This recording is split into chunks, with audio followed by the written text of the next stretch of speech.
Les USA impuissants face à l'Iran. On parle de quelque chose de troublant. Je dis bien, il y a quelque chose de troublant dans ce qu'on observe depuis plusieurs mois autour du dossier iranien.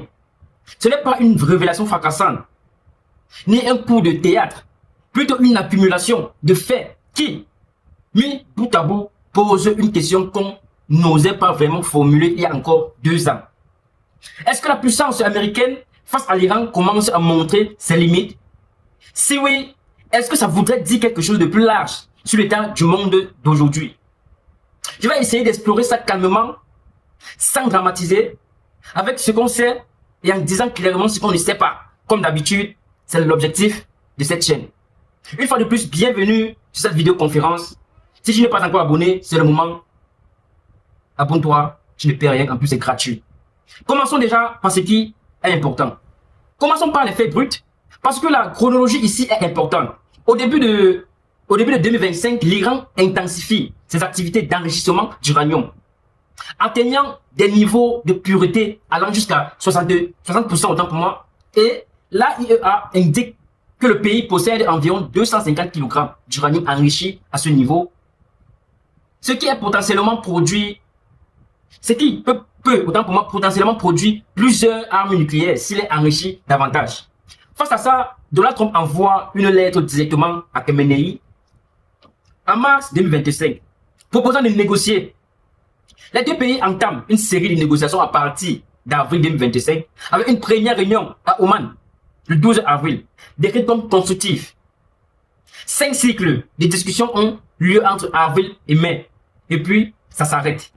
Le délai de 2 mois que Trump s'était fixé arrivé à expiration le 12 juin. Sans qu'un accord jugé acceptable par les deux parties ait été conclu. La nuit suivante, Israël frappe des cibles militaires et nucléaires en Iran. Et le 22 juin, autant pour moi, 2025, les États-Unis passent à l'action directe. Donald Trump revendique depuis la Maison Blanche une opération militaire d'une ampleur inédite.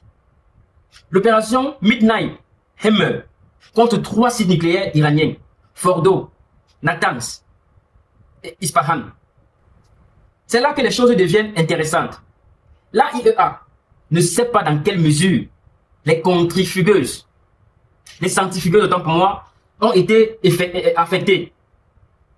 L'administration américaine elle-même pourrait mettre plusieurs jours, voire plusieurs semaines à évaluer l'ampleur réelle des dégâts. Et quelques mois plus tard, en mai 2026, les évaluations du renseignement américain indiquent que le délai nécessaire à l'Iran pour fabriquer une arme nucléaire n'a pas été évalué depuis l'été dernier. L'Iran posséderait toujours l'intégralité de ses matières nucléaires, pourtant qu'on le sache. Prenons un moment là-dessus. Les États-Unis ont frappé directement le sol iranien pour la première fois dans l'histoire. Et le résultat, on ne sait pas exactement. Et d'après les renseignements américains, lui-même, la capacité nucléaire iranienne n'a pas régressé. Voilà où commencent les questions vraiment intéressantes. Pendant ce temps, sur le terrain diplomatique, quelque chose de structurel se fracture à l'ONU. En août 2025, la France, l'Allemagne et le Royaume-Uni déclenchent le mécanisme dit de snapback, un dispositif prévu dans l'accord nucléaire de 2015 qui permet de rétablir automatiquement les sanctions contre l'Iran en cas de non-respect de ses engagements. Ces sanctions sont effectivement réactivées en fin septembre 2025. Les mesures concernant notamment un embargo sur les armées vertes et en provenance de l'Iran, ainsi que l'interdiction de ces activités d'enrichissement et de retraitement d'uranium. Ça semble être une victoire diplomatique occidentale. Mais, regardez ce qui se passe au Conseil de sécurité. Moscou conteste frontalement cette lecture. Pour la Russie, le mécanisme de snapback n'a pas été réactivé. Selon l'ambassadeur russe, l'accord nucléaire a été compromis dès le retrait unilatéral des États-Unis en 2018 lors du premier mandat de Donald Trump. Dans ces conditions, Washington n'aurait ni base juridique ni base morale pour réclamer le rétablissement des sanctions. Ce qu'on a donc concrètement, c'est un mécanisme juridique international. Donc, la légitimité elle-même est contestée par 2 membres permanents du Conseil de sécurité. Les sanctions existent sur le papier. Leur application est vraiment réel, c'est une autre histoire. Et ce n'est pas anodin. Il y a aussi cette donnée particulièrement gênante pour Washington. Au 18 avril 2025, l'AIEA rapporte n'avoir aucune information sur le statut des stocks d'uranium enrichi par l'Iran, concluant qu'un cadre convenu est nécessaire pour s'assurer que le programme iranien est exclusivement pacifique. Pour être clair, l'agence internationale chargée de surveiller le nucléaire iranien avoue avoir perdu la trace des matières les plus sensibles. Et en avril 2026, l'AIEA encore confirme que des frappes récentes ont touché des zones à seulement 75 mètres du périmètre de la centrale nucléaire de Bushehr, en activité et contenant d'importantes quantités de combustible. La poursuite d'activité militaire auprès de la centrale pourrait provoquer un grave accident radiologique, avertit le directeur général de l'AIEA. Ce qui est troublant ici, c'est la situation dans laquelle se trouve la communauté internationale. Des frappes ont eu lieu, personne ne sait exactement ce qui reste intact. L'organe de surveillance internationale n'a plus accès au site et on est au bord d'un risque radiologique. Ce n'est pas le résultat d'une stratégie qui fonctionne. Ce n'est non plus, honnêtement, le résultat d'une stratégie qui a clairement échoué. C'est un entre deux, profondément inconfortable. Alors, comment lire tout ceci? La première lecture est la suivante. Celle de Washington, globalement. Les frappes ont affaibli l'Iran. Le secrétaire d'État, Marco Rubio, soutient que les frappes américaines sur les défenses aériennes iraniennes ont réduit la menace nucléaire en diminuant la capacité de l'Iran à défendre leur territoire.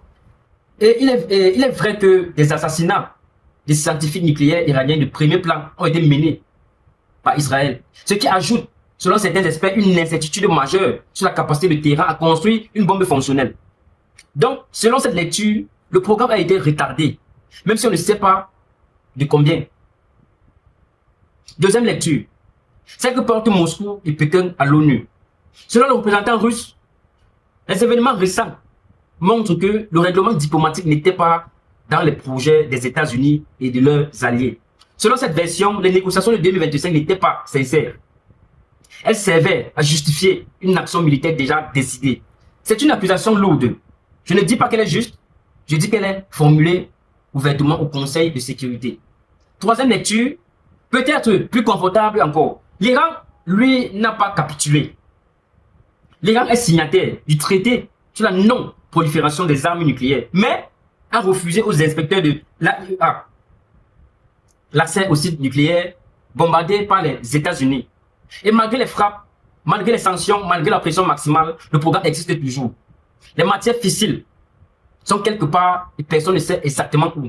Ce qu'on peut difficilement ignorer, c'est que 3 décennies de politique américaine vis-à-vis de l'Iran, sanctions, diplomatie, retrait d'accord, pression maximale, frappe militaire, n'ont pas produit ce qui était annoncé comme l'objectif. Un Iran sans capacité nucléaire, vérifiable, surveillé, ça ne signifie pas que les États-Unis ont perdu. Ça signifie que l'objectif n'a pas été atteint, avec tous les moyens disponibles à une superpuissance. Et c'est là qu'on peut élargir un peu le cadre. Ce qu'on observe dans le dossier iranien, c'est quelque chose qu'on retrouve dans d'autres crises contemporaines. La difficulté pour une puissance, même dominante militairement, d'imposer un résultat politique à un État déterminé qui a su construire des protections diplomatiques, notamment avec la Russie et la Chine au Conseil de sécurité et des redondances dans son programme nucléaire. Ce n'est pas une fin de l'hégémonie américaine, comme on pourrait l'écrire dans un titre accrocheur. C'est plus nuancé que ça. C'est la démonstration de la puissance militaire conventionnelle, même écrasante, ne se traduit pas toujours en résultat politique. Et que la puissance diplomatique américaine au Conseil de sécurité se heurte aujourd'hui à un veto structurel de la Russie et de la Chine qui limite sa portée. Ce n'est pas nouveau, mais l'accumulation des cas Ukraine, Iran, mer de Chine rend le chemin plus visible, très visible. Je vais être précis sur ce qu'on peut conclure et ce qu'on ne peut pas conclure. Ce qui est confirmé, les États-Unis ont frappé directement des sites nucléaires iraniens en juin 2025. Les sanctions ONU ont été rétablies en septembre 2025. L'AIEA a perdu l'accès au site iranien.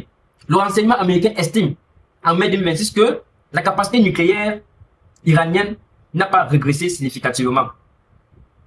Ce qui reste incertain, l'étendue réelle des dégâts sur les installations, l'état actuel des stocks d'uranium enrichi, la capacité réelle de l'Iran à produire une bombe dans un délai court. Et surtout, ce qui va se passer ensuite. Ce qu'on ne peut pas conclure, ni que l'Iran a gagné, ni que les États-Unis ont perdu. Au sens définitif, le dossier est ouvert, les négociations pourraient reprendre et la situation militaire sur le terrain continue d'évoluer. Formuler des verdicts définitifs ici serait intellectuellement malhonnête. Ce qui ressort de tout ça, c'est une image assez différente de celle qu'on vous vend parfois. Que ce soit dans un sens ou dans l'autre. Ni la toute-puissance américaine capable de régler la question nucléaire iranienne d'un coup de B2, ni l'Iran triomphant capable de défier indéfiniment la communauté internationale sans coup. Ce qu'on a, c'est une impasse complexe. Une situation où les outils diplomatiques traditionnels sont bloqués, où les outils militaires ont été utilisés sans résultat clairement mesurable, où l'organe international censé surveiller les armes nucléaires avoue ne plus savoir ce qui se passe, et où les grandes puissances ne s'accordent même plus sur les règles du jeu. La vraie question, peut-être n'est pas qui gagne face à l'Iran, c'est dans quel état sont les mécanismes internationaux censés empêcher la prolifération nucléaire après tout ça. Je n'ai pas la réponse, mais je pense que la bonne réponse ou la bonne question, si vous voulez continuer à expliquer ou explorer ce genre de sujet calmement, sans bruit, sans agenda, vous savez ce qu'il vous reste à faire. Abonnez-vous à cette chaîne, pas parce que je vous en supplie, mais parce que cette approche prend du temps. Ne pas simplifier, dire, je ne sais pas, quand c'est le cas. C'est ce que vous cherchez sur YouTube, alors votre abonnement est littéralement ce qui permet à ce type de contenu de continuer à exister. C'est aussi simple que ça. C'était votre humble serviteur, le paparazzi. Vous le savez déjà, vous allez meilleur. Portez-vous bien. À très bientôt.